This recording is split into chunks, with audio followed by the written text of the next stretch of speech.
Woody had gone right to the police, this would never have happened. Uh-oh. So, the art is being taken like, there's going to be an increased amount of shit talk. Oh, I have to remind myself I'm here willingly. Catch one with a little bit of attitude, big guy? Man, you champion son. Well, it's a kangaroo court. What do you mean? How is the NFL a kangaroo court?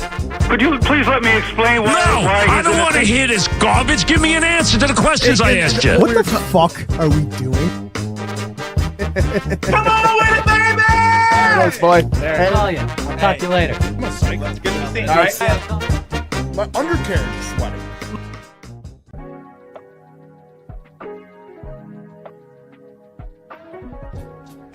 For the best Italian food in Western New York, Elliot Apollo's, call 716-825-3675. The Lardon Construction Group.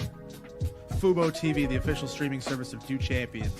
FanDuel, the official sportsbook of Do Champions. For all your summertime needs, beauty pools, as well as kayak pools.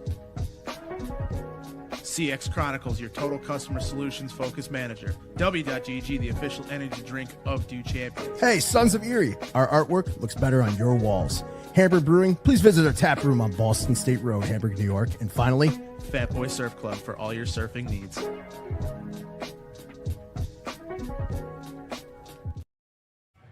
All right, and welcome into another edition of the Third Manageable Podcast. I am one of your hosts, Matt Diegert, and as always, to my left, right, center, behind, wherever.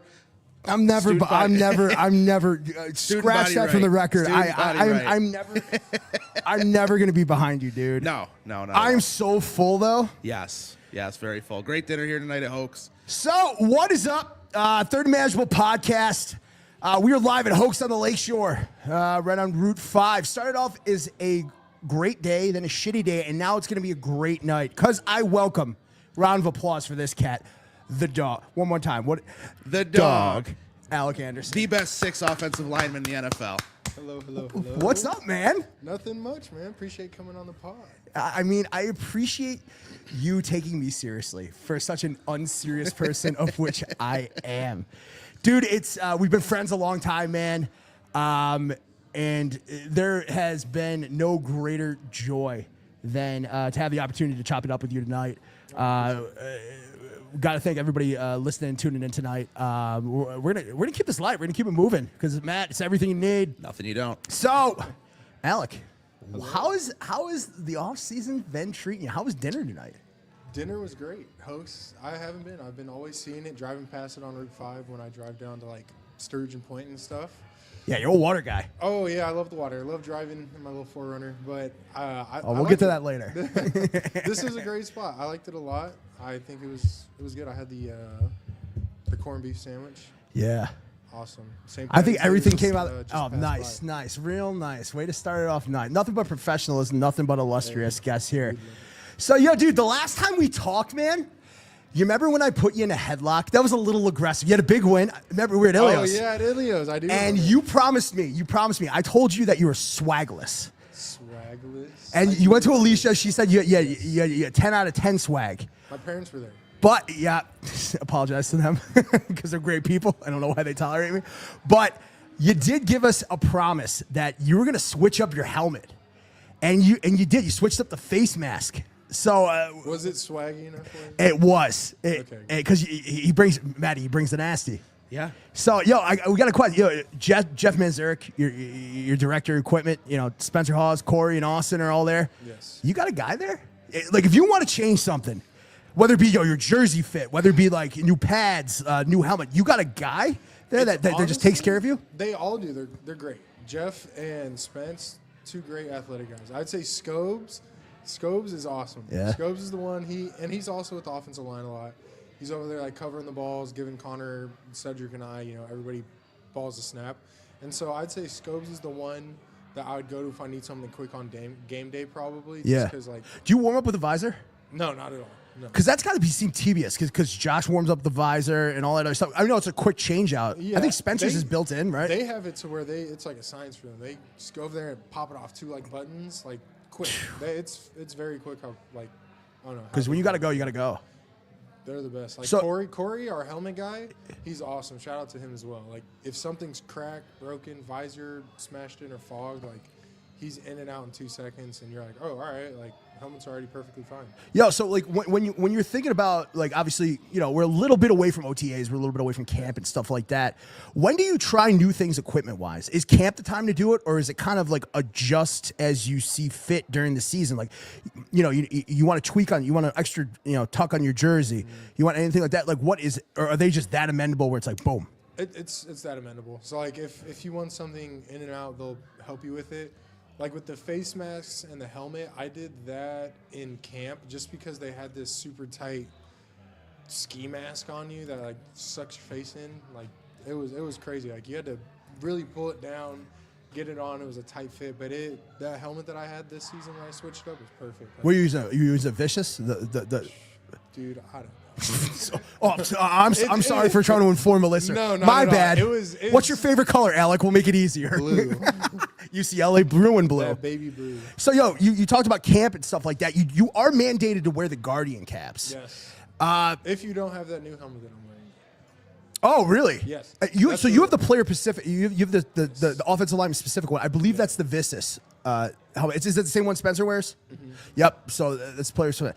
Is it harder to hear with those Guardian caps when you have to put it on? No, Like the it's Guardian just. caps are fine, honestly. I don't mind them. Like when I was using the old school helmet that I had on, like I didn't mind them. They sucked every now and then when like someone get pulled over your face. Those things like, probably smell terrible.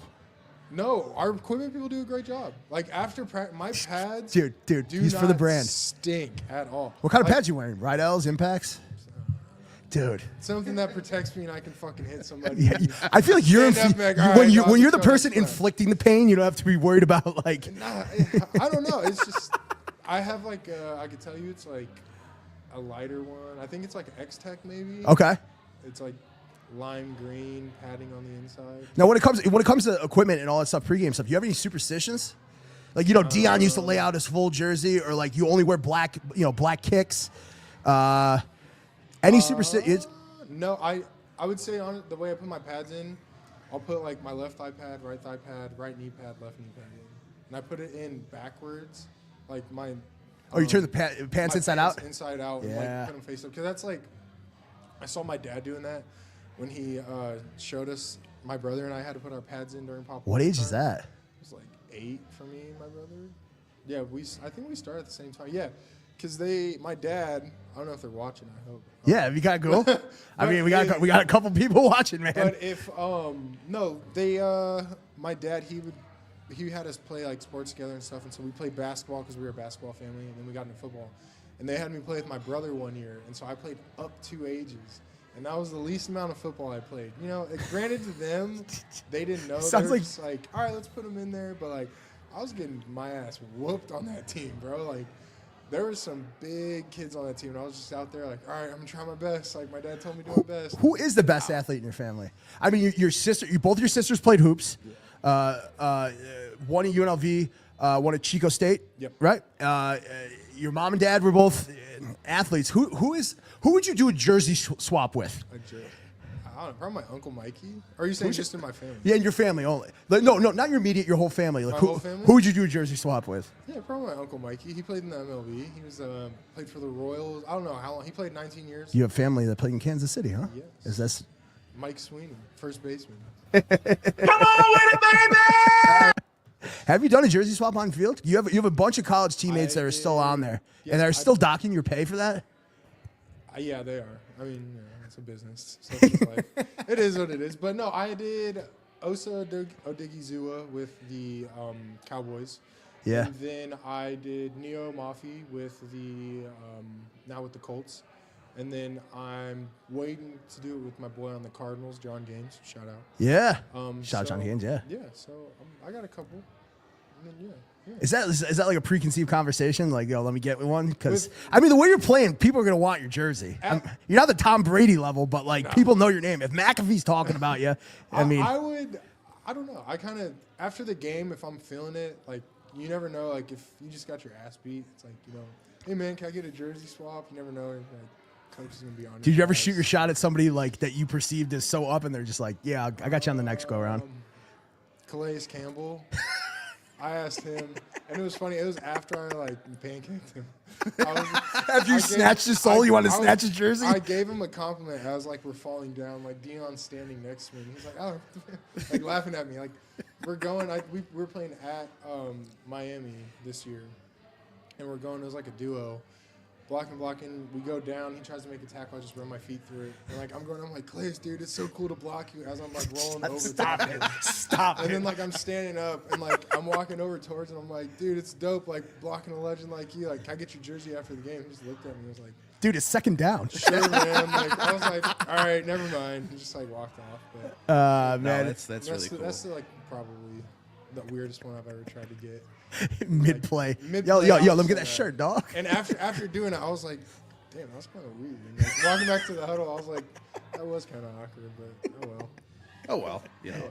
So I mean, before we get into the real nitty gritty of like football itself, you know, tell us a little about what you got going on. I know we talked about your TikTok earlier. Tell us a little bit about that. I think it's cool.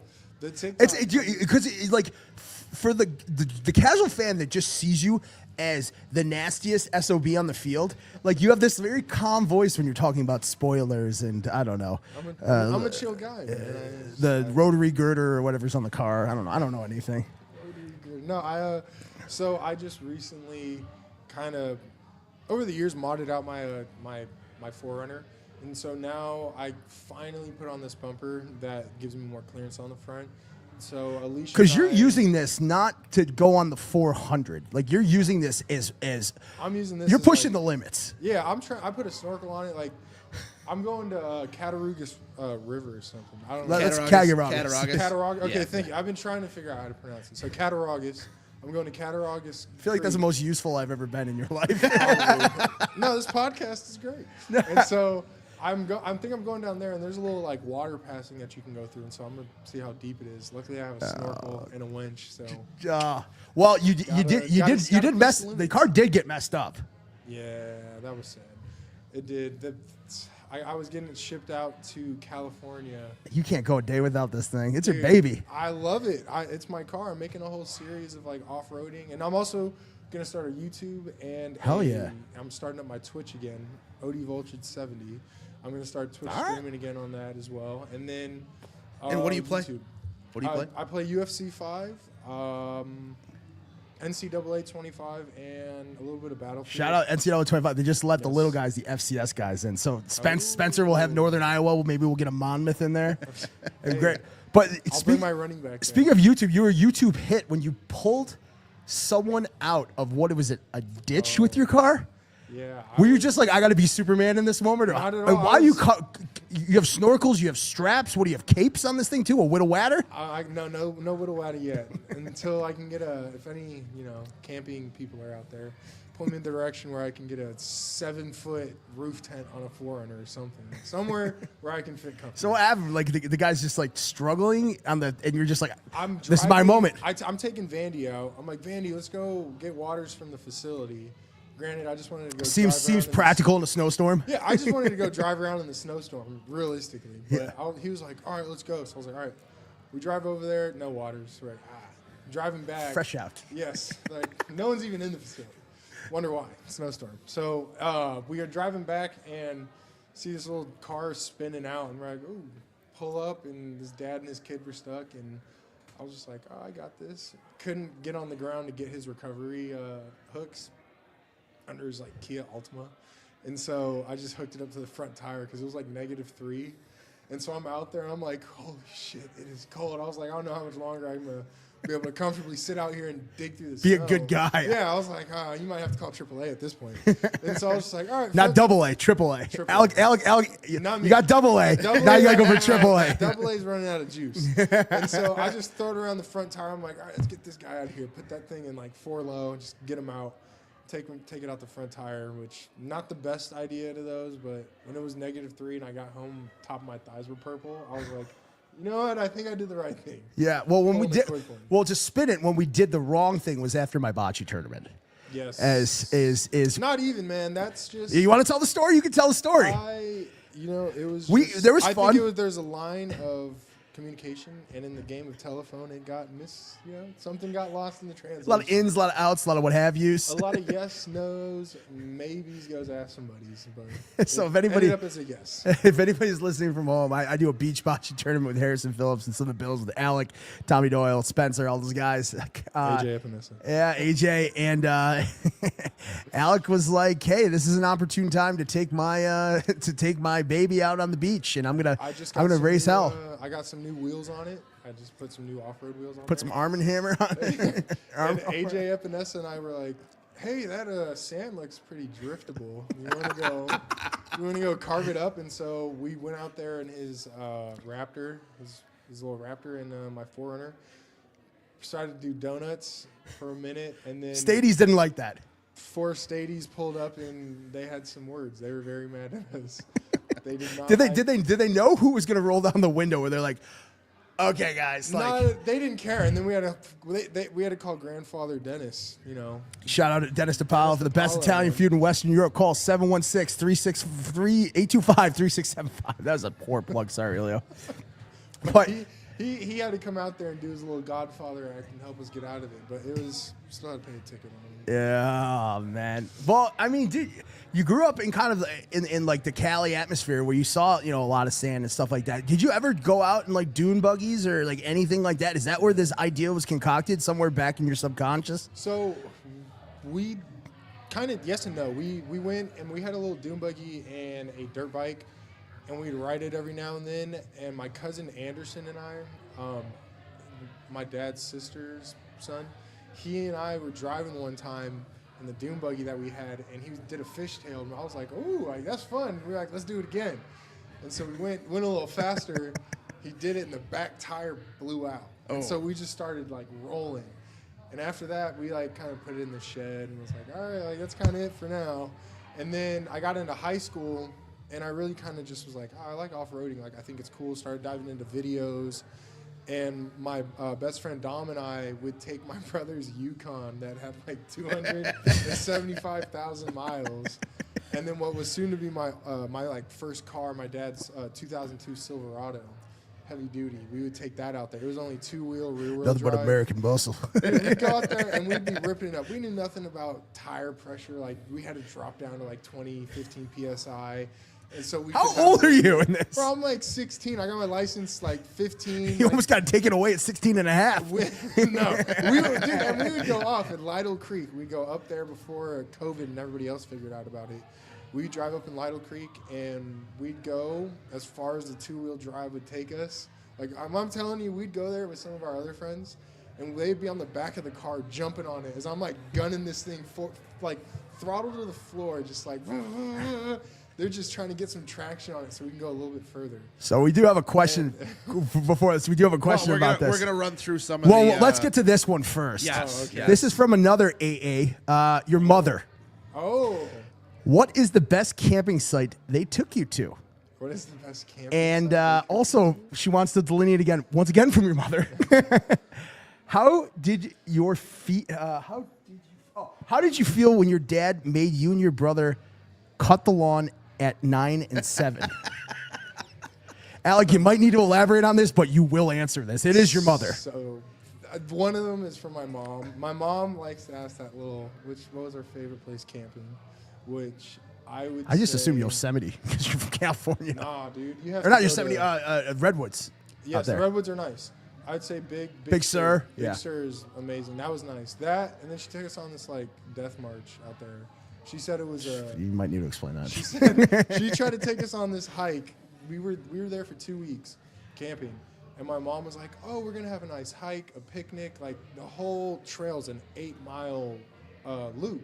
And so we were like, "Oh, start to finish 8 miles, not bad." No, the first half was 8, and then the back half was 8. This is a 16-mile. Have you ever seen the movie Heavyweights with Dude. Ben Stiller? No, this was before I was a heavyweight. All right, this was when I No, was the movie's 250. called Heavyweights. No, I've seen it. I've seen it. No, when I Ben love Stiller heavyweights. takes them, yes, and they're like, Disney. lunch has been canceled due to lack of hustle. Deal with it. Deal with it. Like, no, it was, and that's how it felt because we were walking, and we got done with the first leg, and everybody was like, "Ugh, like, what is going on? We don't know. We still have another half to go."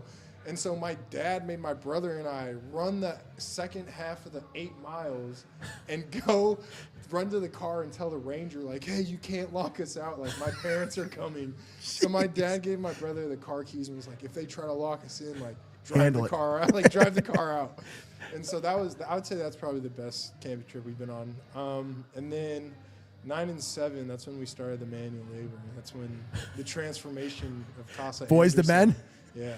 Shout out Boys to Men, by the way. Great band. It's great band. No, my dad had us out there doing manual labor every weekend, man. We'd go. One time we got bad grades on our report card, and he woke our asses up at 5 a.m. I feel like she's trying to invoke trauma on you by asking these questions right now. These are character building moments. My dad woke us up at 5 a.m., like 4:45, 5 a.m., took us out to Ontario, where my mom's from. They have these cow farms. And my dad had us shoveling fresh manure into the, dude, I'm telling you, the manure was coming out of the cow. And my brother and I are shoveling. He's like, that's the good stuff right there. Like, that's the money. And we're like, bro, what? He had us fill up the whole back of that truck with, lining. This is like a 6.5-foot bed. So it's, filled to the brim with shit. What are you doing with all that? Oh, we had bad grades. He's got an answer. It was bad grades. Don't get bad grades in a teacher household, man. So we had to go then, drive to all of my mom's 8 siblings' houses and my grandparents' house and manure their front and backyard with the truck as part of a punishment, but it was character building. And so we did that, and then we still had to go home after that at 7 a.m. Smelling the way you do. And do our chores, go mow the lawn. Wow. We had to go mow front, back lawn, sweep the pool. We had to wash the cars. We had to pick up the prunings from the trees that my dad would cut in the backyard. And we'd have to do all that. And then after that, he was like, that's what happens when you don't get an education. Well, that's them teaching you accountability, Alec. And it's teaching me that C's get degrees. You know what? No, it's teaching you accountability, and I'm going to hold you accountable right now. Oh. You got to check into the game, dude. I did. Don't even bring that shit. What, Matt? No. I mean, I'll I didn't see it. I didn't see it. Walk me through, because it's a running joke on the show, because you clearly see it on the screen that you're like, and you've been doing it all year. All year. This ain't new to you. What is it, 17 regular season games? Can you walk us through what happened in that play? Playoff games? Literally, you're standing next to the ref going, I checked in. Come on. I'll tell you what happened. Yeah, can you walk us through? You got the stage. I walked onto the field. No, I ran because I run in between the lines. And I go to the white hat, as I always do, and I erect my arm, and I say, I'm reporting. And I go like this, and I stare at them, and I yell it multiple times. And they always look at me, and they rub their chest, their little man titties, and they point back. And I'm like, all right, good. I'm back in the huddle. It's called a damn play. But no, this guy, I don't know if he had selected cataracts that night or if he, I don't know, was in the Gatorade, if he was drinking the Kool-Aid or some shit, dude. But that man looked at me and was like, and I was like, all right, turned around and called the play. And then we get on the sideline and people are coming up to me, they're like, did you report? And I'm like, yes, what are you talking about? I ain't new. And then we hear the guy and he's like, number 70 didn't report. And I was like, bro, I wanted to Did Sean be like? Sean, no, but that's the thing. Coach McDermott, we talked about it. He was like, I had no question. It was craziest crap ever. And I was like, yeah, I reported. And so after that, I would go out there and I would just cuss the refs out. And I would just be like, I'm effing reporting. Look at me, acknowledge me, just stare at and he was. They're not going to make you shovel manure twice. Not going to make me shovel shit. I ain't doing that. No. But yeah, that's. Yeah, another number 70 was telling us, texting us about that, what was going on about that. Who? I don't know. You say it. Oh, Eric, what? Come on, bro. Woody. Come on, bro. We got to reset it to You got to zero. respect the I gotta stop dropping his name. I was once told by an ex-coworker here that I just drop his name too. Anyway, moving on. Speaking of people you respect in Coach McDermott, being like, yeah, of course you checked in and stuff like that. Aaron Cromer, talk to us about him. Can he call a couple more duos for you? Because I know you love running that with Spencer. That was your first NFL play, if I remember. Yes, it was. No, yes, it was. Yeah. Just man, what's it meant for your development playing under a guy that it seems like everyone loves playing for? It's fun. It makes you enjoy going to the O-line room and just like learning, because that's the thing. Like we talk about ball and we stress about blitz zero and all that shit that's gonna happen during the week, but it's also nice that Chrome's able to like segue and be like, hey, so how's your guys' week going? You know, like being able to check in like that and kind of tap in. And I feel like he's very, progressive in the sense of like always getting with the times of like technique. Like this isn't the times of 400-pound offensive linemen just smashing. Like you have Spencer Brown, you have Deion Dawkins. Like as powerful as they are, They're dynamically athletic. Get them out in space, and Cromer acknowledges that. And so it's like just amazing to kind of see all that stuff come together and really in the O-line room see the cohesion that's in there and like just the love that we have for each other to work and just have fun. Do you guys still have the Fine Book? Oh yeah, the Fine Book's always there, bro. What was the Fine Book like your rookie year? What's the worst thing you've gotten fined for that you can speak about? The worst thing? There wasn't like a bad like. Do they call it SFR? Yeah, SFR, super fucking right. Yeah, I didn't want to say it. No, we had one that was like. Or what's the worst one you've seen? The most egregious. You're just like, what were you thinking? My first one. Are you running the Fine Book or is it Dion? No, hell no. Why would I be running it? Because you're the dog. Not at all. I may be the dog, but I'm not the big dog. Dion is up there. But no, it was my first fine. I love that he laughed before he told the story. So I feel like we're gonna get the meat and potatoes. It was my first fine was a SFR, and I had like a messed up back my rookie year. Yeah. Like hurt, and so every time I'd sit down, it was just like a sigh of relief, like thank God, like no more pain. I got it. And so I'm sitting down, and Mitch Morris, 8-year veteran at the time, I sit down and I'm like, grizzled vet. Yeah, I'm like, like long day at the office for me.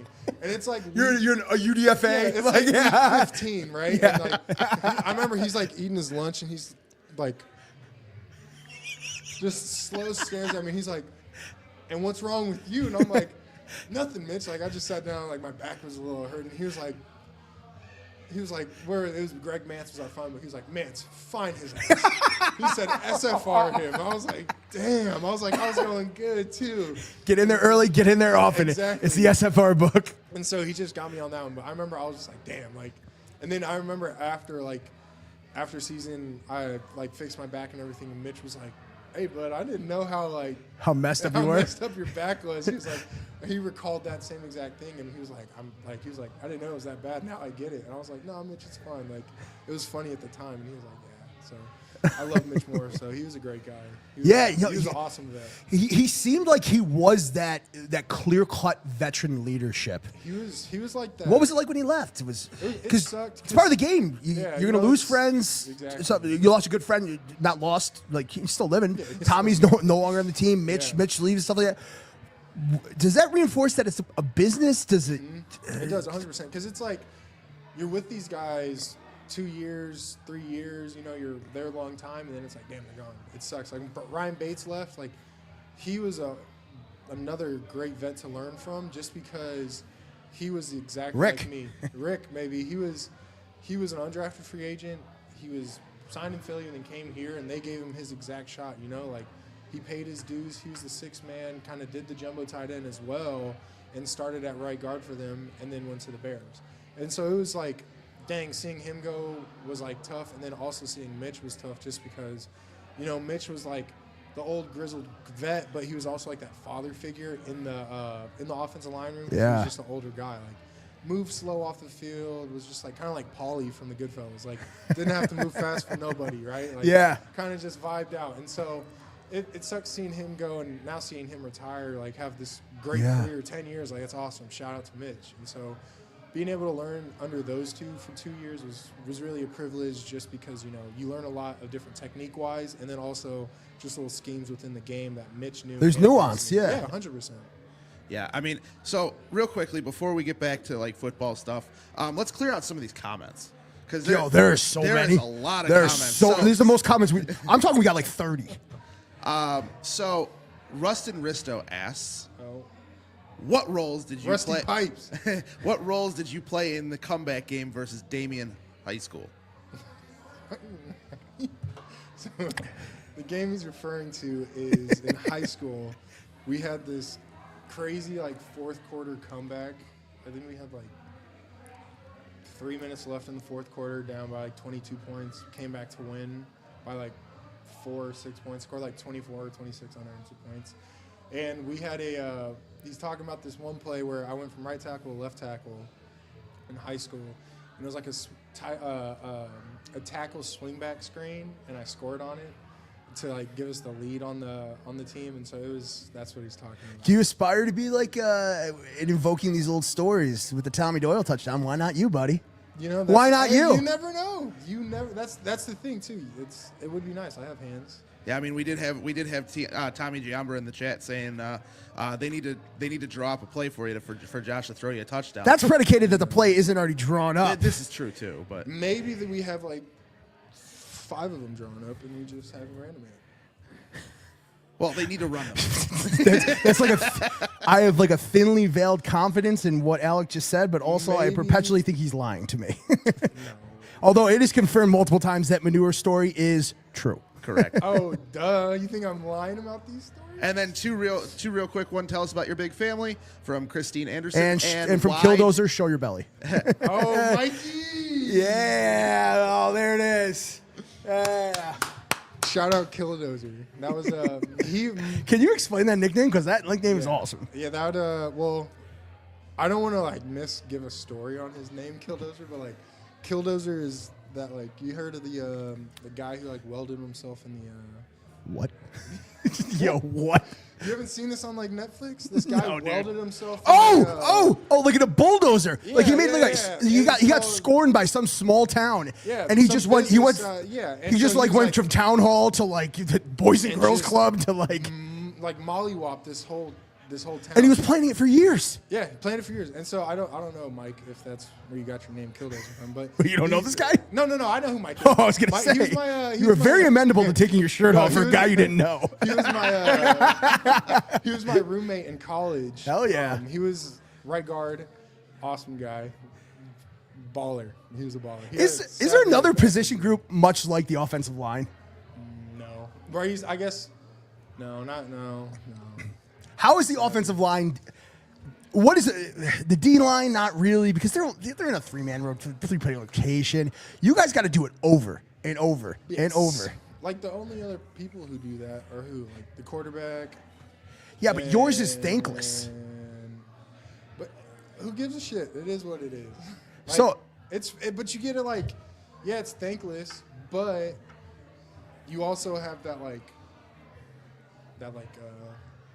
in the back of your head, don't let Josh get mollywopped, or don't let like that. Like that's it. It's you're not seen until you are, and it's usually for something heinous. Yeah, like if you do your job, it's because you're supposed to. If you don't, you're the worst person in the world. Right. It's like how the world works. I mean, you've protected like a lot of different types of mobile QBs. In your football career, if you want to take that one right there. Yeah, I mean, what was it? 2021, you had DTR as your quarterback, right? DeLorean. So, I mean, what did you because Josh isn't the same type of mobile quarterback. Yeah. I mean, he's mobile, but he's not. He's going to run you over rather than run around you. Mm-hmm. But what did blocking for DTR kind of help you transition in the NFL to go to a Josh Allen? They both can chaotically extend plays in the best way. I was just about to say that's like what I learned. Like to a T was that. That was perfect. Like they sporadically will either be next to the right tackle and then they're out through the front hip of the left guard running for 20 yards, and you're just like, oh, that's why the D linemen stopped rushing me. Like in college, it was like. Dorian got used to being in the pocket, and so that was nice because like it wasn't they were running all over the place. And so when Dorian wanted to take off and kind of read the defense, it was like, damn, all right, we making a solid extended drive. Like you see, like hurdling people, shifting people, like juking, stiff arming, all this stuff. And so that was a nice transition into the NFL, kind of expecting it with Josh per se of like. Him being able to extend a play 20 yards outside of the pocket, but then throw the ball down the field for another 40, 60 I mean, yards. what is it like It's crazy. What is it like getting into a scramble drill? It's nothing. It's second nature because Joe Brady has us practice it at practice.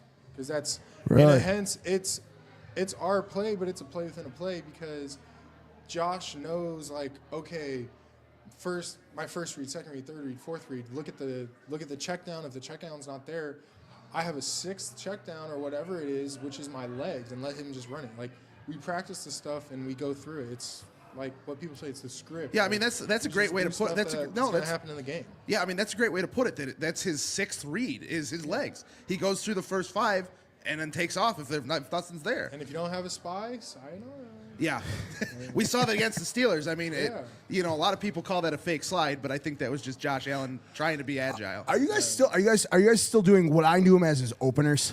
Like typically your first You 10 always or have script. Yes, 100%. You got to. I mean, Because I think rhythm in the we've gotten field some of battles. game. We've gotten some battles on Twitter, like, and I've always been on the promo does like, no, your first 10 are scripted because you want to give them different looks. You want to see how they're going to respond and line up. So that still happens. I mean, you make it broad. You make them think in those first 10, like, oh damn, like their playbook's open. Obviously, like defensive coordinators, everybody know at this level, like, all right, like this is their openers. We all know it, and so they have openers. We have openers. You come out there and just start doing, some shit out of left field, like I feel like at this level, be like, all right, easy check, dump it out, and it's like out the gate. Because if you come up and you're like in blitz 0, or if you're a team that comes out in base 95% of the time, you come out in nickel, or you come out in some type of sub, it's like, okay, radar's up, something. Have you actually ever physically heard Josh do a milk check? A milk check? A milk check, yeah. I'm not a milk check, but a check. No, milk check. Like we have a like a fake dummy check. No. You know what I'm talking about? A milk check. Well, I can bring this up. Will Compton brought this up. Whatever. A milk check. You have a white corner. Covering your hex. No, I've not. Josh even brought it out.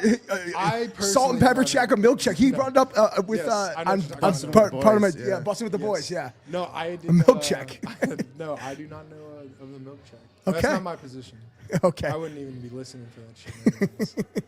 Well, that's the thing. Is like I don't know. I think if it was me sitting there, I'd probably die laughing hearing it. But so, when you get in these game situations, and once again, Alec, you're one of the best guys to root for because like you inflict your will on people. I truly mean it, Maddie. If you get part on this, it's all we talk about with him. When Eric Wood, shout out Eric again. Shout out 70. Yeah, he texted me once from the game, and he was just like, Alec Anderson is out there to inflict his will, to set the attitude and the pace of the game. And people caught on to that. Now, you went from that to a previous life of the practice squad, right? How do you stay motivated in the practice squad? Because I know you're a competitive guy, and you want to be out there. And when you're just giving dummy looks and stuff like that, how did you stay motivated to reach this echelon of your career? And because that had to be tough, man. Yeah, it's tough in the sense of, you're going from college where you're playing every game, starting, and you build up the confidence of like, oh, I'm a baller. But then you come back into here, you go through rookie minicamp, and it's like, all right, from college now rookie minicamp, you're playing with, what is seen as the best of the best through the scouts of the team that you're on doing rookie minicamp with. And so there you're straining as hard as you can. But then you come into OTAs, you go through mandatory minicamp, and it's like, damn, like you're going with the second string, and in D-line terms, if you're a second string D-lineman, you're a starter technically because you're rotating like you said. So it's like, all right, now I got to step it up more. And then you get into camp, and you got to fight your ass off, and then it's season, you're like, all right, I made it on team, on practice squad. And for me, it was just taking pride in the sense of I'm going against Daquan, Ed, Greg. Daquan's that. AJ. Like, they got to play on Sunday, like, and they know it too. Like, they would tell me sometimes, like, yo, chill, like, give me something like this. Give me a look that the D lineman or the offensive lineman's going to do. Right. Just because in my head is like, I'm going to go as hard as I can just to give them the look that best suits them for the week. And so I had a reputation of going too hard during the week. But for me, that was just like, I'm going to be ready for them. But then also in the aspect of if somebody does, God forbid, go down or I have to be called up. Stay off the ground. Exactly. Stay off the ground. Like, if I got to get called up for a game, like, I'm ready. I'm in condition. I'm not out there just dogging it, like, letting them beat you at practice because you're on practice squad. Like, no, that's bullshit. Like, my coach, Ryan Wendell, who was there my rookie year, he'd be on our ass because he played 10 years, 9 to 11 years in the NFL as an undrafted free agent guy, and he came out of the IE. Shout out to him. Shout out UDFS. Shout out UDFS. I only had 3 days, which you like to remind me all the time of. Hey, you have those 3 days. Shut up. Go. I hate you. And so, like, Moving on. He told us, like, it's not, like, it's your job to be out here and show them a look, but that doesn't mean you have to lose. Like, why Right, and I mean, we talk about it all the time. Is iron sharpens iron. Like, Yeah. if you're not playing at the top level, you're not gonna get any better. And there's a reason why I'm not starting. It's because you're not good enough, and that's the plain fact is. And that's why I love football, because if you're not good enough, you're going to know, because somebody in your position is going to either beat you out or you're going to get exposed and somebody's going to get hurt. But I mean, let's be serious. You're the best 6 offensive linemen in the NFL. Like, No. You have to really know are. that. It would be cool to No, do like that, if you they know? had like a I'd 6-man appreciate award, it. like that's literally That you. would be nice. Like, if there was, yeah. The game, and Eric, I'll say it again, Eric Wood famously said Alec Anderson is there to set the tone. And how much do you embrace that? Because you get your 18 to 28 snaps a game. I get excited. Like, those play, like, I love yelling at Chrome or Let's yelling go. Like yelling at just McDermott as well. Like, fucking run more jumbo plays. Like, especially once we get near the red zone. Like, I know there's like the whole, oh, we gotta scheme them out. Like, I'm just like, fuck that. Like, they know we're in the red zone. We're on the 5-yard line. Let's run that cocksucker in there, dog. Make us go. Hit the A gap. speaking Like, of let's the go. red zone, real quickly though. Oh, boy. He's smiling. I don't like this. Are you going to be able to hold your water if they do call one of those plays for you to score? Okay. Yes. Yeah, stop it. The way this podcast is going, don't do it right now. I like to. He's about to take his RAV4 to Canada with the snorkeler. Whoa. RAV4? Yeah, that'd be. What'd I say? Forerunner. Oh, I thought you said RAV4. No. RAV4. Anyway, thank you. You've been listening to the Third Manageable Podcast. We like This is it. to. I'm out of here. No, I'm just kidding. No, yeah. Well, no, I did bring The it. false start, that sucks. It makes you feel like you're just the worst human being. It makes you, like. All eyes on you. Yeah. You're the like, You're the biggest, smallest guy in the world. Exactly. Like, you just came to the cookout and you brought freaking sports. Like, you just brought a napkin. Like, damn, dude. Like, you're really that. You got the driest potato salad ever. Like, you brought unseasoned chicken. Like, ooh. Well, when I brought up you taking your Forerunner to Canada, you have played in London. What was that experience like, man? I think that was your first time over there. It was my first time over the pond. Yeah, it was super fun. I liked it. I think it was a very fun time. We spaced it out to where we had enough. That was my next like, question. We had enough like R&R, but we still practiced. Like, we had walkthroughs and they didn't kill us, but we still got to get a sweat in. Did you get a Guinness? No. No, I did actually. Yeah, I did. Split the I G? did. Yeah, sure. Do you know what that is? Yeah. I went out there and I had. You're part Irish. Yeah, I'm Irish. Yeah. It's Happy St. Patty's Day. No, it was a very fun experience. I loved it. I want to go back to Europe. I think. I hope we're playing in Ireland. So yeah, I That'd mean be that's dope. one of the things we're going to get into here Yeah. in a second. But I wanted to ask Oh, you. my mom would freak out. I wanted to ask you specifically. So you guys went over early, or I mean, yeah, like Yeah, earlier in the week. We went over earlier in the week. Would you have rather done more like a Kansas City thing where they came like a day or two before and just went right into the? Or do you need that time? I don't know. Honestly, to be 100% truthful, I'd probably have to do both of them and then see which one. Got But, it. like, I can see how just getting over there quick, in and out, like you're gone. But like that plane flight, man, jeez. Yeah. That's one of the 7 things hours, McDermott- 8 yeah, hours, that's one of like, the things- Having to fly touchdown and like one night's rest on a hotel mattress that you've never slept on. It's probably cheeks. Yeah. Sucks. Yeah. And then you got to go out there and play somebody. Like, that's going to suck.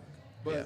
going out there 4 days, I think, in advance we went, you go, and for me and for everybody else who did it, like, jet lag wasn't a thing. They kept us up at night, like the night before the flight, and then we slept the flight there. They gave us, like, some magnesium and stuff, put you to sleep, and you wake up and went straight through a walkthrough like it was our normal Friday routine or Wednesday, Thursday routine. And it was a good flow. Like, I thought the flow to that week was really nice. Yeah, I mean, and that's the thing. Like, we heard it from, I don't remember if it was embedded or whatever it was, but McDermott was talking about, sports science was what said to go over there early. So, I mean, I guess That's why I like McDermott too. Like, he listens to like the old school football. Like we gotta thump when we gotta thump, but also if people's bodies are needing some rest, he's perfectly fine. He takes in a lot of the new stuff too. 100%. Yeah, He loves taking in opinions, and I think that's why we have so much success, and that's why I mean, he's the second winning. Yes. He's the second winningest coach in all of sports And it's great. since 2020. I think. Like that's crazy. The only one better is Andy Reid. It's a great scout or stat. Well, and going back to those international games, you do play with a sticker on the back of your helmet. I believe it's a German flight. We are playing out of Germany this year. How much would it mean to your family? Kind of. I mean, you got the Irish faction. I still have a family over in Germany. My Uncle Mikhail. Yeah. My Aunt Katrin are over there. My cousin Anna. I think it'd be very cool if we drew that game over there. It would be cool. I think that who plays over there? It's not released. They're going to. They did Germany last year. I think this year is Ireland, and Germany, London, Germany, and Australia, Brazil, Mexico City, or whatever. Mexico it was. City. Like, they got. Where would you rather play, Germany or Mexico City? Because you do have a little Mexicali in you. Germany.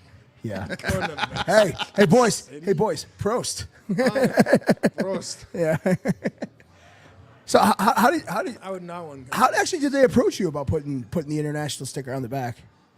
They Because I think that's interesting. You don't see. I mean, obviously Yeah, you have that's- Travis. You have Travis with his little the cup of UK. tea thingy on the side of his Yeah. helmet. Yeah. And then who else? Kingsley. He's I think he has a Nigerian flag. Yeah. on Yeah. his helmet as well. Yep. And so I just kind of asked, like, yo, what'd you guys do with that? And the equipment guy, Corey, asked me to fill out a sheet. And so my dad, he grew up in Germany. My grandmother, my Oma, she's from Germany as well. So, yeah, I have lineage from out there. My dad was there, grew up there until he was about 13, and then came back out here, California, in Pomona. Grew up and met my mom, who's from Ontario. She's the oldest of 8. My dad's the oldest of, like, 4, something like that. And then, yeah, my family, like, I'm the fifth oldest cousin of, like, 45 first cousins on my mom's side. So 45. 45. That's crazy. That is And then absolutely. we just had shout out to my brother and my sister Ashton and Aiden. They both had their little babies. Yeah. This last 2 weeks, Aiden had baby Killian, and Ashton had little baby Theodore. I call him Theodopoulos. Something ridiculous had to come out of your mouth. They call him Teddy, but I like Theodopoulos. Now, when you have a kid, say a male, someday if you have him, If they choose that, no, I'm just kidding. what age would you put him in pads? Start playing. Because I don't know. That's the thing. If they want to play, that's the thing. it's got to be on them.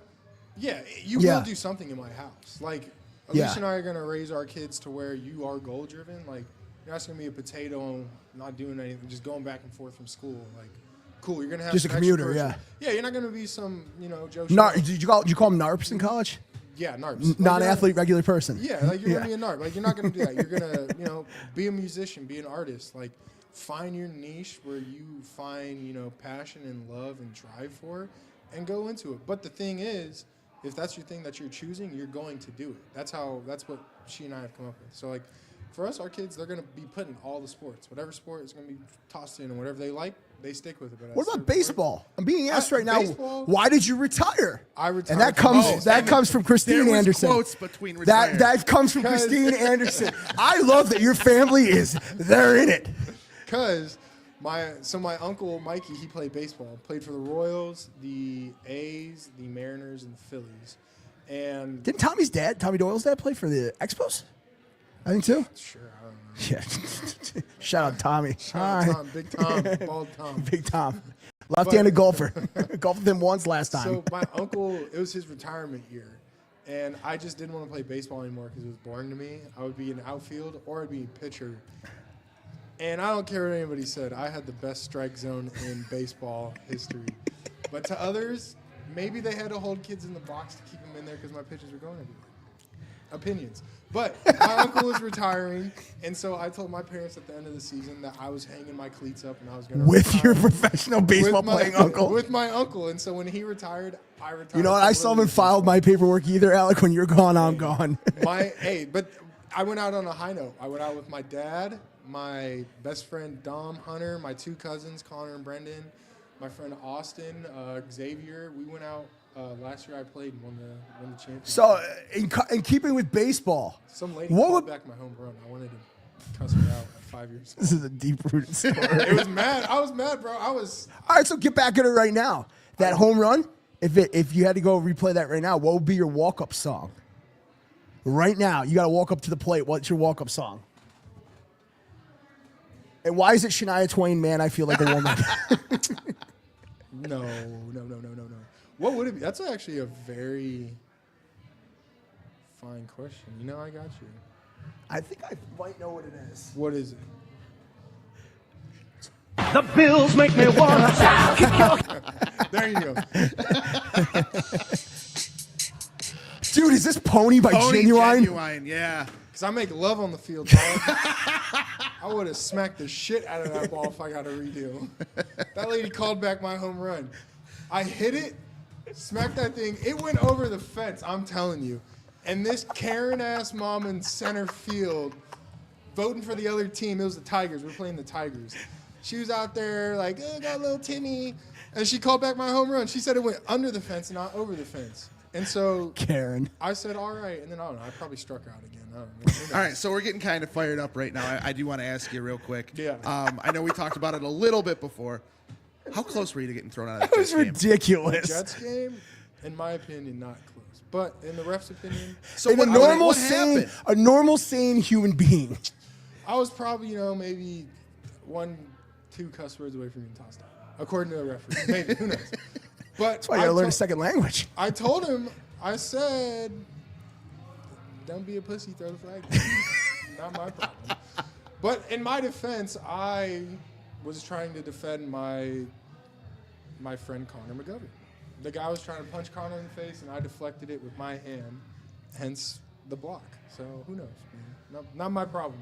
All right, and then one more here. As far as getting to the fiery stuff, you recovered the fumble against Detroit. Oh, no, do it right if you're going to tell it. Yeah, What misery went on at the bottom of that pile?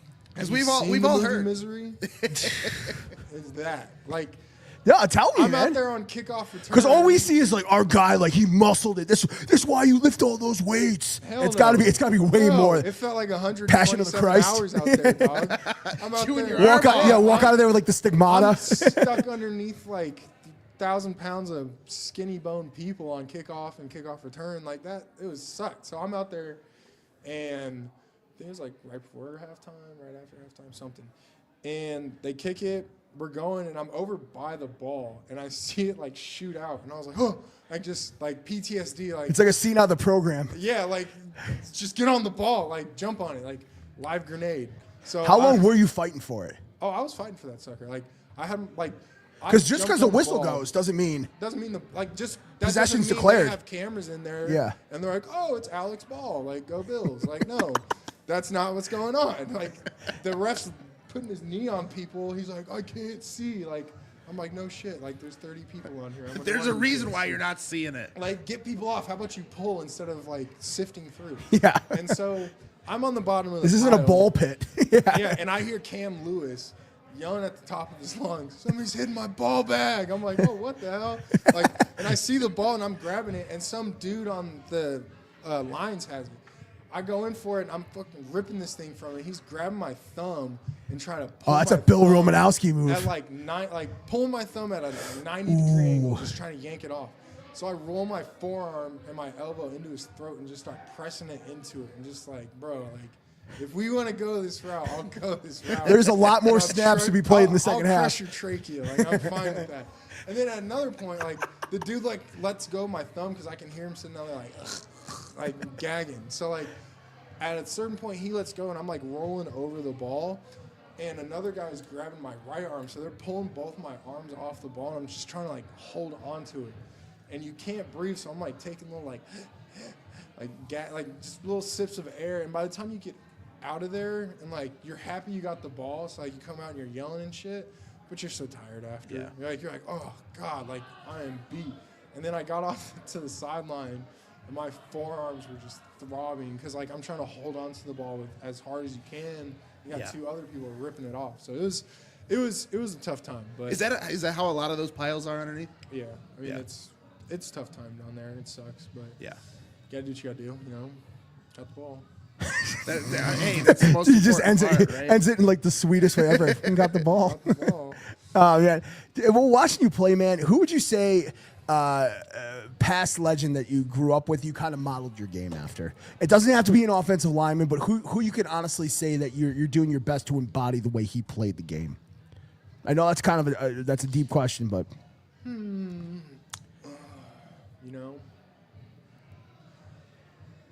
I would have to say maybe I'd say Larry Allen as an offensive lineman. okay. I liked him. He was strong. He was athletic too. I feel like people don't give him as much credit for his athleticism as he was. And then I'd say Ray Lewis. I like to just Murder guys. hit people, Just kind of snatch a soul every now and then. It's a good time. I like that. Find enjoyment in it. I think that'll Do it live. Exactly. Do it live. Alec, man, we do want to say More comments from my mom. no, dude. I gotta be honest with you, man. We've never had this many comments What in are they saying? Go through. our entire life. What California city would you most like to raise a family in? Who said that? That is from Tara Harkey. I would. Do you know this person? Yeah, that's my Aunt Tara. That's my mom. Let's go, man. That's my oldest sibling my mom's youngest sibling / our oldest sibling. She was growing up with us or grew up with us. It was a good time. But the city for sure, I would do Salinas, California. No, I'm just kidding. For the people who know, that's better. I think Isn't that where Lefty Gunplay is from? Crazy, scary, spooky, hilarious. it's right. I think like right above Sacramento. It's a shithole. But I think I would raise my kids. San Diego is fire, like right around there. The Sunset Cliffs. If I had like tech money, if I was some like smart nerd in the '90s, like your wife. a shut-in, yeah, like my wife, who's Shout good out with Alicia. computers. Like Yeah. shout out Alicia. I'd for sure like move there, go to San Diego or something like that. It seems like a vibe. Sunset Cliffs, nice time. Right there. How much did you have any difficulty being a Cali kid moving to Buffalo? Because we had dinner No, and stuff I like that. You didn't. No, the snow, the snow. What's the sucks. What's the perfect football weather? Is it 75 sunny breezy with a Pacific Coast breeze, or is it the fall wind is a pirate in Western New York? What's your perfect football weather? I kind of like. I'm not gonna lie. I like Not those- Miami in September. No, not that. I liked the high school, the Friday night lights, like in October, November, Yeah. like 75, 70 degrees, like a nice breeze. Like you get a good sweat, you can feel it. Like, I don't know, you take your helmet off, you get a nice cool breeze, kind of relax. Like that's nice, but I don't know. There's something about like this year when we played the 49ers in the snow. That was just That was just like That was another- art. That was my first That was time art. playing Like, in yeah. snow. What It was your like, feelings dang, when that you was saw so cool. Josh? That was awesome. What? When Josh was- Josh Amari Cooper, the backyard pitchback where he threw. I didn't even see it live. I saw it on the replay. I just saw Josh score, and I was like, "What the hell? Like, how did he Wait, get the he ball?" threw that? I was like, he didn't. He started with the ball. I didn't know he scrambled, and then I saw the replay, and I was just like, "All right, he won the MVP." I was like, "He had to have. There's no way." And what can you talk about, like, in terms of? Do you got to take a little bit of a W? I know Josh is Josh. He's great. He's fantastic. Amazing. But you were an integral part of keeping that guy safe, healthy, and allowing him, like we talked about before, to extend these plays because the play's truly never dead until the ball hits the ground or there's blood. I feel like with that guy. To Josh, yeah. Until something positive happens, really. But as much. How much did that chain ring you up for? Hey, it was worth it. He got the MVP. Good answer.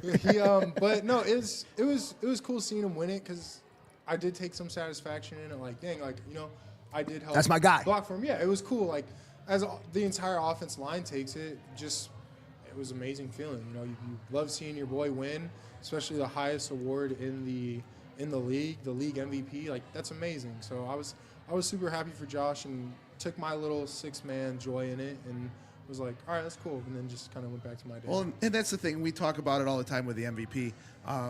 Offensive player of the year, should have gone to Lamar or Barkley, which it did.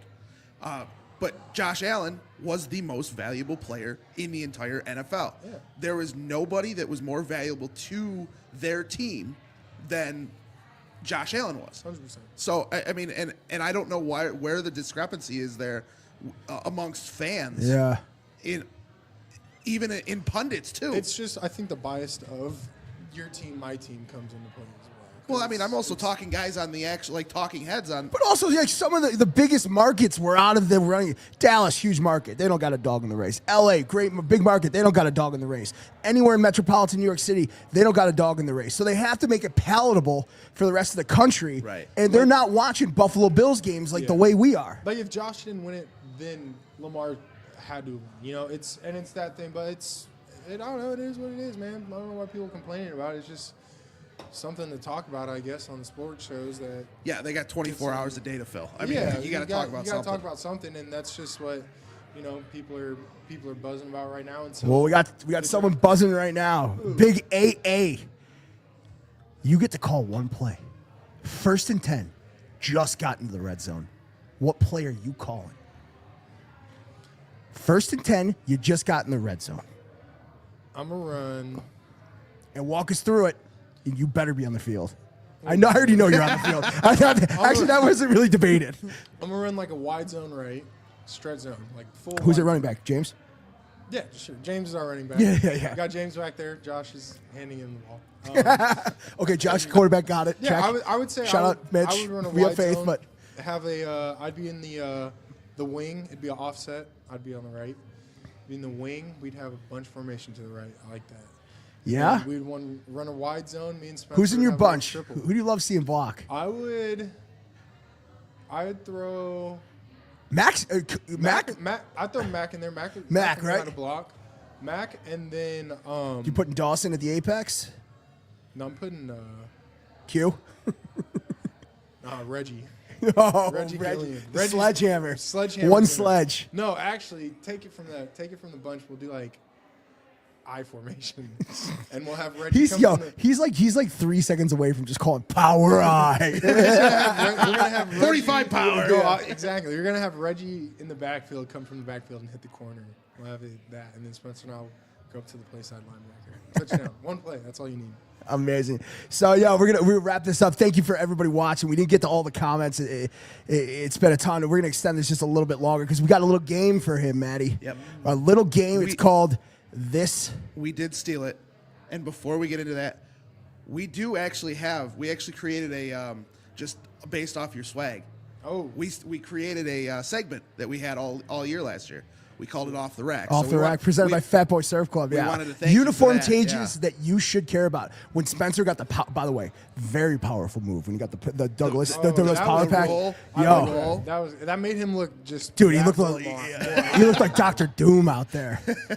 That was incredible. But we did create Off the Rack from him, just from you coming on and changing the helmet. So this one we're gonna go this or that, and I'll start it right now.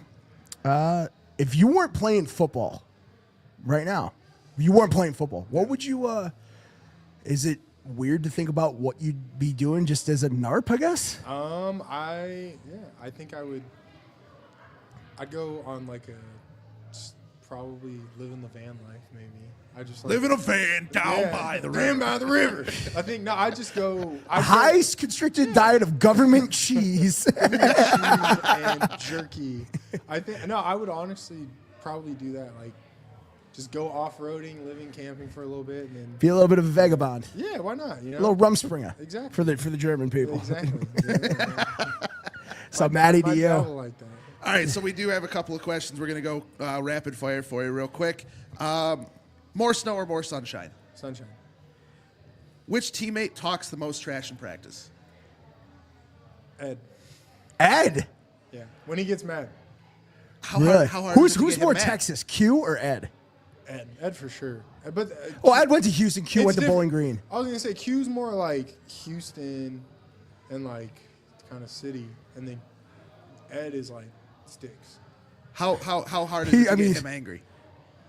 Kind of easy. Is it? No, well, that's being here long enough, I know how to push his buttons where I'll get him pissed off. Like, it's funny. What's the maddest someone's ever gotten you in practice? And do you think camp fights mean anything? Yeah, 100%. What do you mean? You're hitting the same guy over and over and over Yeah. again. That stuff's going to build up, right? Exactly. Camp fights mean a lot. I think it shows the team two things. One, you're willing to go to the extent of, actually putting yourself out there and fighting and saying, let's throw it. Like, let's get down to it. If you like, it's a man's sport. So if you want to get a man to a man and you're that angry and you care that much about your craft and your technique and how you're treated and seen and perceived as a person, like, that's me. Like, if that's going to happen, people have pushed me to the point where I'm like, all right, let's fight about it. Like, I'm mad enough on the field at that very moment to the point of, like, I feel like you're pushing my manhood to a point where I feel a little bit disrespected. I'm going to check you, and if we both check it, then You're going to a football practice and a hockey fight breaks out. Exactly, yeah. It's kind of, it is what it is. If you, like, I don't know. Like, I think it shows that, and then it also shows you have that dog in you. Like, you're not going to let somebody else back you down from doing your job or protecting your boys. And I think that goes a long way. What? I got to ask him real quick. What is, like, that item in camp you're loading up on? Like, are you? Since there's no Costco out in Buffalo, I go to the Costco and I get two things on the muffins, the chocolate and the blueberry. Oh, and mini muffins? No. The big dogs. The big dogs. No. The Do you like the crusty top or the? I go for the whatever at Costco. Those like nice blueberry ones. They're like oddly sticky. Yes, the blueberry, and then if they have them, I'll get like the coffee cake ones. And I only eat one a day, and that's like my little treat. Yeah, so I didn't die today. No, yeah, like when I got heat stroke. I was like, I ate 2 that night. Jeez. So, Student, you're going to have to help me with this one. It's Left Coast Taco. Left Coast Taco. So, real quickly, this is kind of twofold. What is it wings or tacos, first and foremost? Tacos. We know that. And which is your favorite of each? As in, what do you mean? What's your go-to? He's going fish tacos, I think. What's your Oh, hell no. I'd go carnitas? Carnitas or carne asada. What's your go-to order place for wings and your order? And obviously it's Left Coast Taco. And what's your order from there? So if I go to like a wing place, if I go to like Barbell, I like their honey butter barbecue. And then, or I'll do the Cajun honey butter barbecue, and then I'll do the lemon pepper. I'll do like 10 and 10 of each, kind of mix and match. Flats or drums? Have you found a drums guy? Oh, gross cartilage. Ugh, you probably like toes. You probably like toes too, don't you? No, I'm just kidding. No, I'm just kidding. So upset with myself for asking that. He would have gotten along with Rex It's Ryan. on the floor. Shout out Matt Collins for toes. Yeah. But I asked you this before. He was just himself, right? He's himself. Mac's a genuine guy. What you see is what you get. You talk to him, and you're just gonna get a conversation.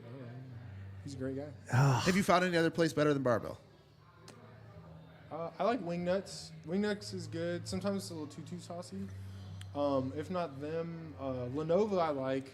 Those aren't bad. And then Mulberry, they have some good. Like, Mulberry's got sneaky good wings. Shout out some Mulberry sneaky Nick, ones. yeah. Like the medium ones. It's a vibe in there too. I like those. Those are good. Yeah, Mulberry's is a little vibe. Let me ask you this: your draft day, what was that like? Because like a lot of people were like, "Oh, he's gonna go. He's gonna go. He'll probably go 5th, 6th, and you end up getting your UDFA." I mean, once you get in the show, you made the best of it. Yeah, it was stressful because you're like, "Oh damn!" Like people are calling you, like, "Hey, like."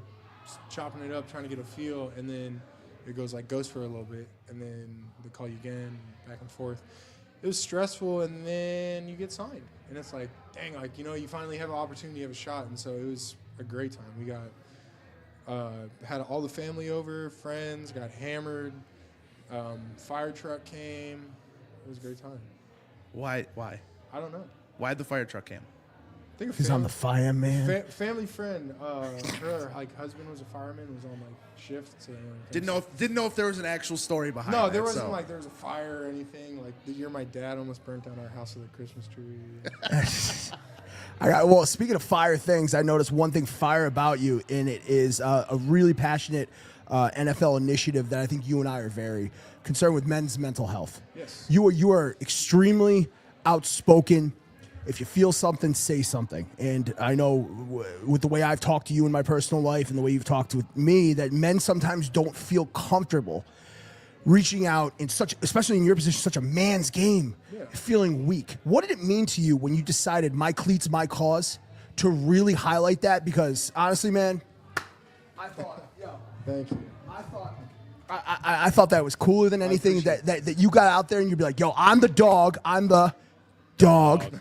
But still, it's okay to need, to want, and if you could just speak on that, what that means to you, because I know it's at the forefront of your mind a lot about. I have to remind myself I'm here. I hit the wrong one. I was gonna say. I meant I meant to go with good to be seen. Good to be seen, yeah. Because it's good to be seen. It's good to be seen, good to be heard from. It's Exactly. good. Good to be seen. Good to be heard. So where did you come up with my cleats, my cause? Because if I'm not going to end this podcast without touching on what we're passionate about with I that. appreciate that. That's it's good to kind of highlight it. I think what pushed me more towards it this year, especially, was now that I'm playing. Like I feel like you have the ability to put more of a spotlight on certain things. Yeah.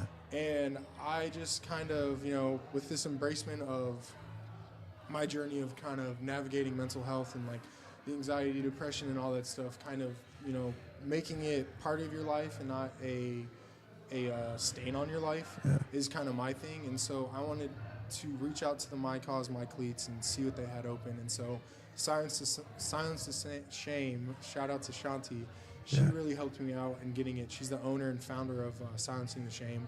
And she really was pushing the narrative that I was looking for, which was, getting men to speak up and speak out and not being able to, shame you for wanting to say, hey, I don't feel the best today because I don't know. And that's sometimes the most Maybe something you can't control. Crazy simplest thing is like you just wake up one day and it's like, something feels like I'm just in a cloud. Something feels like I'm, not myself. in the abyss, for me. So like it's just having to navigate that. I found it really rewarding to me, being able to kind of find progress and, I don't know, of like, I guess the work of it, kind of the satisfaction of seeing how you start in a place of, down and kind of in the mud and in the gutter, and being able to see your self-worth come up and make yourself of exactly how you want it, and not in the images of other people or people telling you how you should be or how you should act,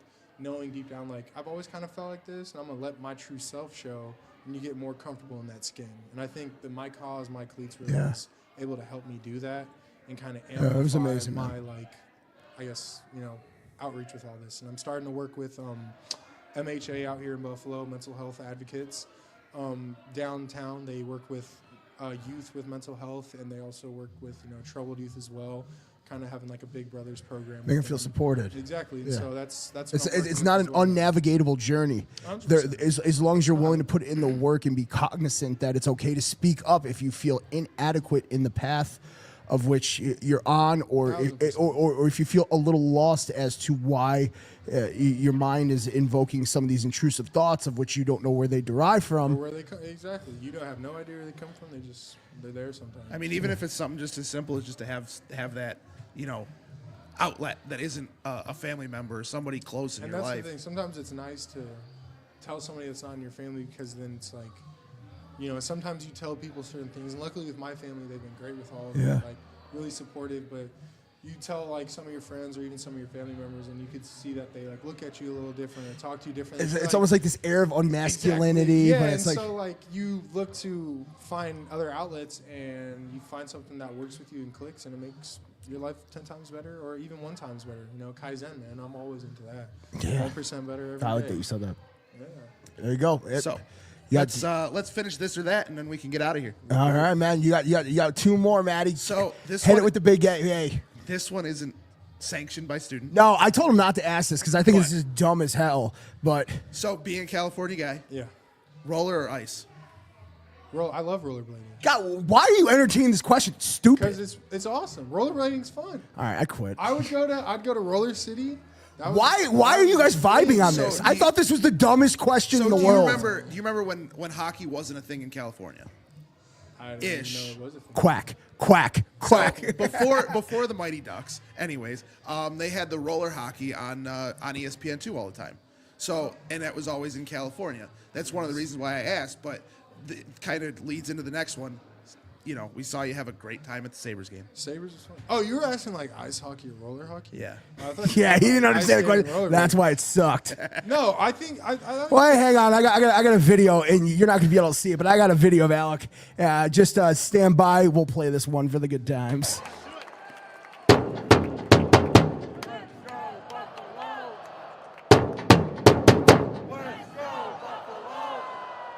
Let's go!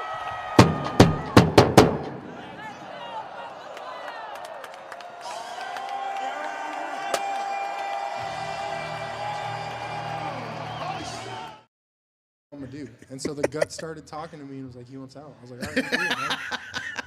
Tarps off. Let's have some fun. What is the best riddle that you've heard recently? The further I go, the more there are.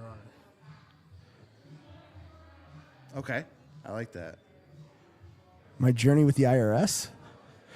That could be two. That could be two. But Possibly? No. let's answer that question: Sabres game or Bandits game? Which is more fun? I haven't been to a Bandits yet. I really do want to go to one though. So get back to me after that, and then That I answer will. that. Yeah, That I will. because Yeah, Bandits so are a we lot will. of fun to go to. It's more high. It I feels mean, more that might high be the energy. one like nationality you don't have in your blood is Native American. And who's to say? According to my Who's to grandpa, say? according to my dad's dad, that dude's Native. I don't know. We're like Blackfoot Indian or something. All right. Well, we want to thank Sacagawea for coming on our podcast. Lewis and Clark. And speaking of Sacagawea, let's break it down to sponsors.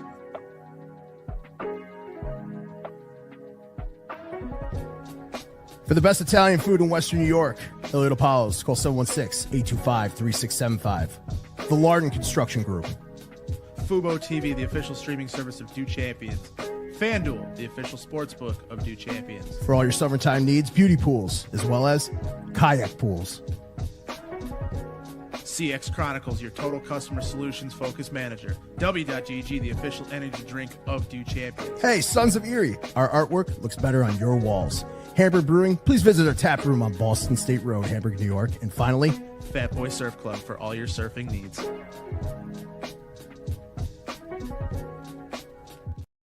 Wouldn't make the story make sense. okay. So We actually got two good comments here that they have to be asked. okay. They have to be asked. So, Rich Sweeney says, Do you know Rich Sweeney? That's my uncle Mike, or my uncle Rich. Oh man, they come on Yeah, droves. he's got him two. him and my uncle, or my dad. Wait, let me see what the questions are before I say the story I think of. First question is, when are you going to be deployed at fullback? And the second one, the toughest defensive tackle, defensive end that you face. Ooh. Fullback? That would be cool. They have me in motion this year, so maybe I know. Maybe I'll be able to go into fullback. That'd be cool. Toughest guy this year? Probably, I'd say Jeffrey Simmons. Okay. He was strong, and then probably Calais, just because he was like Clay Campbell. I mean, He was 6'7", and he's 6'7", Yeah. 320, but he's a reader and like he can still move around. Like he has his like 2-3 plays of hard athletic burst and like gets around you. So like those are I'd say yeah, probably Calais. Here's another question. What is your most disgusting cheat meal? My most disgusting. Whether it be on a cheat day in the off season or after a game, your most disgusting. Are you getting a couple dub chubs from McDonald's, a couple Oh, chicken McNasties, or Oh no, I didn't. are you taking it way deeper? I didn't. I would go and Friday nights when I was trying to gain weight after football in high school. I'd go to. It's just In-N-Out. drinking lard. Oh, In-N-Out animal style, or you're going way deeper? I would go to In-N-Out and I'd get 2 5x5s, And then I did Wait. 2 fries. Yes. 5x5s? So you could. So that's 10 burgers, right? 10 burgers, yeah. So like 10 patties of meat. And then Hey, I you know did all 2 that cow fries. manure you're picking up? That shit? That's the cow that was killed to have that menu. Exactly. He finally got his revenge. Yeah, giving me high cholesterol. Yeah. And so I'd eat that, and then I'd do two fries, and then I would do like 2 waters, and I would do a milk. Did you do them animal style? No, I just do regular. I wasn't a big animal style guy. My brother loved animal style fries. Aiden would eat the shit out of it. Aiden commented too. Aiden said to us, I'll get to it really quick. Aiden goes, "Are we going off-roading and shooting when you go home?" That we are, yeah. Just to be clear, he's not talking about a drive-by, I hope. No. You're from Montana, nowhere near Compton. Nowhere near Compton. No, San Bernardino. Shout out Kendrick. No. But yeah, no, he's talking about my bachelor party. We're going to go out to... Thanks for the invite, by the way, dick. Oh, yeah. And you didn't get it? I thought it was in your mail. You must have not been home when the UPS guy came. Yeah. Came with a gold leaf and just a big fuck you. We're gonna go off-roading and go shooting for my bachelor party. I'm going to ship my car out there, my little 4Runner. Go out there, tear it up. So I'm excited about that. Who is the funniest guy currently in the Buffalo Bills locker room? Keon. Because he's just like funny without trying to. You've heard him talk. Like, the dude's just I funny. have. Like, he's just speaking his mind, no filter. So, like, it's just funny. He's a good kid. Very, very, very funny. What is something that can change your mindset during a game? Is there a play, whether it be Josh I'd extended? say so. What is the most energy-inducing play that you can think of that you're like, oh shit, we're still in this bitch? Because I mean, we hear it from Josh that he feels like he's got to get hit first before he can get into the game. Yeah. So I'll piggyback off that. I think Yeah. it's the same for me. Like, I like going out there and getting that first drive done, kind of underneath your belt. Once you go in for the second drive, it's like, all right, like, got to feel for what that guy's gonna do. Like, that's if saying, the first drive's 6, 7, 8 plays. Like, you get a good sweat building at that point. Nah, I don't know. I'd say that probably just being able to figure out, like, all right, we're in this game, we got it. Like, kind of, it's gonna be a physical game, or is it gonna be a more technical game? Like, kind of depending on the dude you're going against. I'd say that, or just like a big run. Like, if we have a big run and just like duo hitting somebody, You love moving duo. around the way, bro, and getting a 5, 6, 10 yards. Like, yeah, I love duo. Get to the next level. Who doesn't love duo? It's the greatest play in football. What was your first tattoo? What is your favorite tattoo? My first tattoo. Yeah, pop the was- top, bro. Pop the top. Yeah.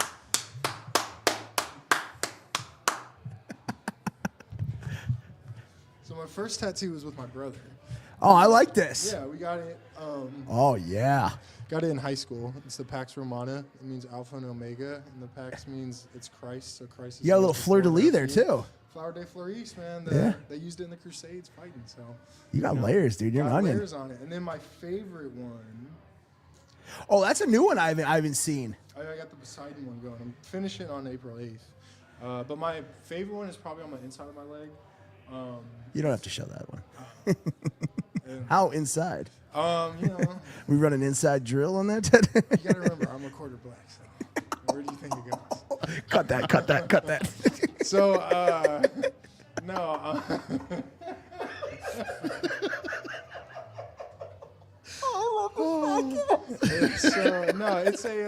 It's a nice cross country road trip dedication thing to my dad and I that we did after last year.